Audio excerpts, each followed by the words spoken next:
listeners and viewers. This is the Faison View Podcast, episode 135, man. Let's get into it. The future, man.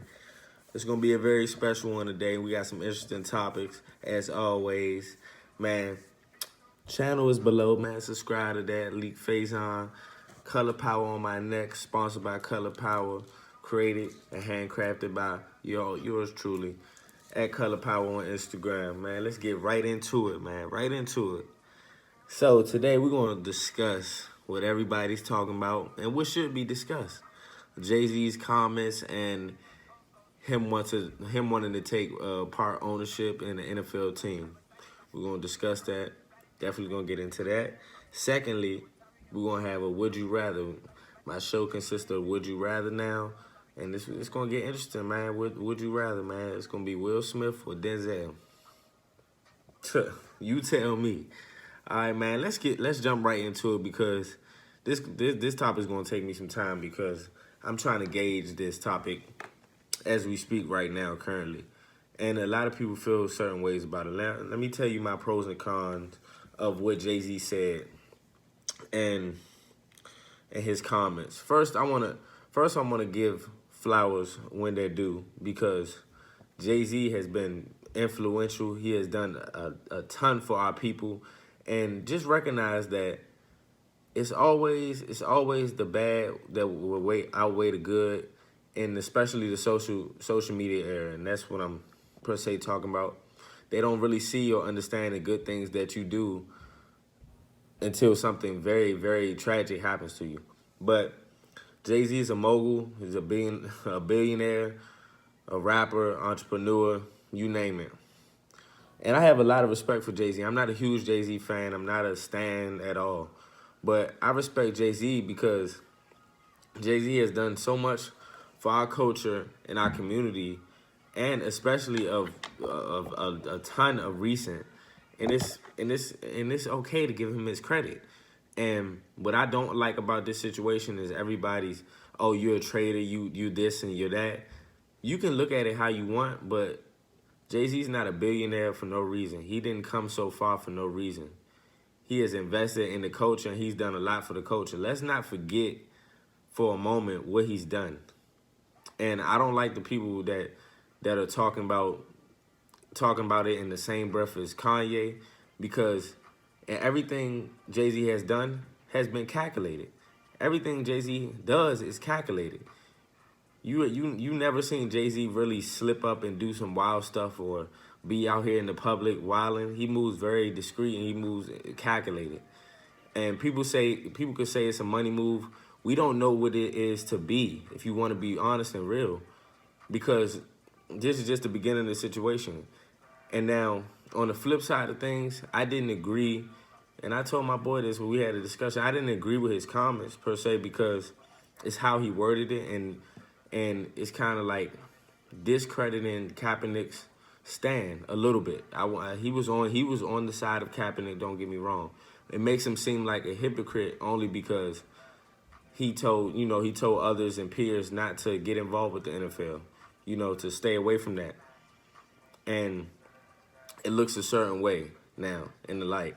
But his comments on was asked by some media or whoever was in the room when he was with Roger Goodell, meeting with Roger Goodell, and they asked him, so, kneel or stand? And he was like, well, like I can't understand and gauge that question. So he was like, do you know the point of why we kneel? And he asked a few people in the room. They said police brutality. And he was just like, okay then, so what's next? And even though we all know what he meant, it sounded off, because you can't just wipe away what police brutality means. And I know Jay-Z understands that. Jay-Z is a very successful man, very calculated. Don't think for 1 second he doesn't understand that, but it's how it was said and how it was worded that it made it seem like, like you really might not understand what Kaepernick was standing for and what this was meant for. And police brutality is never, ever going to stop, and especially on our culture and on our people. it's a very, very, very tough subject to talk about when talking to us and being beat and battered and bruised for 40, 50, hundreds and thousands of years. You know, thousands of years of being mistreated. And it gave you an eerie feeling. And I just don't like about the situation. I just don't like, in general, how everyone just seems to forget Jay-Z's impact and what he's done. And every 5 seconds, somebody was praising him for getting Meek out, getting 21 out, putting lawyers in situations, investing in things, charity, all that. But when it comes to this situation, y'all don't trust his judgment on what the end goal will be. And I will agree. I disagree with the fact that, and I can do that. I can disagree, agree to disagree. You know, of course. And it's my opinion. I just feel like it was, like I said, it's a pro and con to it, because the con is that you told Travis Scott not to, you know, do certain things. You so-called told Jermaine Dupri not to do ownership with the NFL, and now you're doing it. So I can see how other people feel like, oh, well, he's a sellout, da da da da. Okay, whatever. That's fine. It just was an eerie feeling, because how much embedded he was in not giving in to the white man. But like I was saying, the pro to it, we don't know what the end goal will be. We don't know what things he will put in place. We don't know if he's trying to get an ownership to hire Kaepernick. We don't know this. And people compare that to Kanye, and it's weird, because Kanye even admits it, and we all know how Kanye is when he gets in that rant bag and when he gets in certain bag. I'm a Kanye fan too, but for you Kanye stans, don't just bring it up just to bring it up. I know the NFL and their ownership and what we've gone through as a culture dealing with them, and we also know who Trump is. Yes, it has very similar things, but in the situation with Kanye, it's totally different, because he's promoting a hat. And he's promoting something way far beyond of what our culture believes in. And we don't get down like that. You're basically supporting somebody that really doesn't like us, really doesn't support us, really doesn't care anything for our culture. And we already know that. And that hat symbolizes so much. And he thought it was okay to wear the hat and try to explain it, and also getting into a whole deep dive about what slavery means and changing the whole perspective of how slavery really went down. So it's totally different, because Jay-Z has not been in the light and doing certain things to throw shade or negative things on our culture. We felt betrayed with Kanye, and I feel like people probably feel betrayed by Jay-Z, but really, how? Because everything Jay-Z has done has been calculated. People saying it's a money move. He's a businessman. What would you want him or like him to do? Nobody's complaining or saying anything about the black NFL players that play in the league. So you want them to quit their jobs and give up everything they have as well to provide for their and to stop providing for their family? Nobody's asking these type of questions.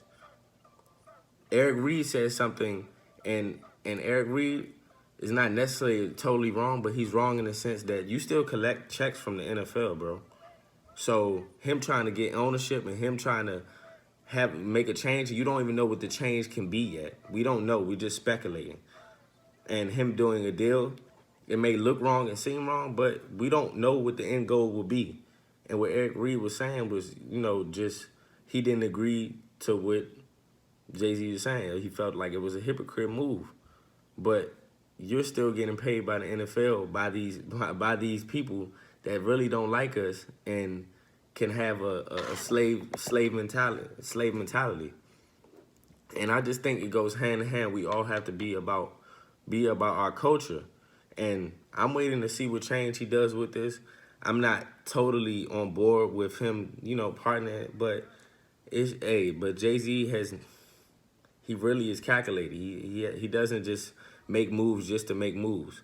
Every move he makes is very calculated. So we just had to see the end of what this has in store.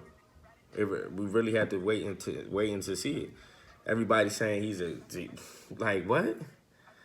The same dude that just got all these rappers out of jail, the same dude that is talking about prison reform and putting money into prison reform and trying to get these black brothers out of jail. I don't see any other rappers or anybody of that magnitude doing what he's doing. So don't sit here and just hate just to hate. Yeah, you can feel a way about it, but don't just hate and try to cancel Jay-Z. You sound foolish. I'm just being real. You sound foolish. He's done way too much, way too much, and come way too far. And he's a billionaire rapper from Marcy.